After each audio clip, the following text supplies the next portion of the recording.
ஏன் வேலை வாய்ப்பு குறைஞ்சிருச்சுன்னு சொல்ல வரீங்களா? வேலை வாய்ப்பு கம்மியா இருக்கு. சம்பளம் தரக்கூடிய வேலை கம்மியா இருக்கா? பாப்புலேஷன் அதிகன்றதுனால. இது எல்லாமே வந்து நம்மளை நாமே ஓ! சமாதானப்படுத்திக்கக்கூடிய சொல்லியிருக்கிற விஷயங்கள். பாப்புலேஷன் ம்ஹ்ம். அதிகமாயிடுச்சு. என்ன சொல்றது? ஆட்டோமேஷன் அதிகமாயிடுச்சு. இப்படின்றதெல்லாம் இங்க எதுவுமே கிடையாது. ம்ஹ்ம். எக்கனாமிக் டைம்ஸ் ஆர்டிகல் நீங்க கேட்டீங்க ஓகே. இல்லையா? ஆமா. வேலை இல்லையா அப்படின்னு கேட்டீங்க ம். இல்லையா? இவங்களுடைய ஆர்டிகல் என்ன சொல்லுதுன்னா, big companies okay. see shortage in skilled talent a risk to growth plans. Okay. அதாவது 32 million jobs are vacant by ம்ஹ்ம். financial year 2025. 2025 இந்த வருடம். 49 million jobs are vacant by financial year 2027. Economic times report. இதையே தான் Europe study சென்டரும் சொல்கிறது.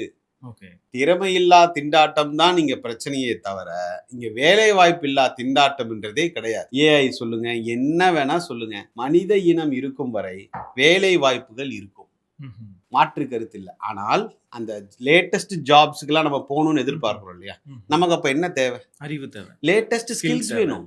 ம்ஹ்ம்.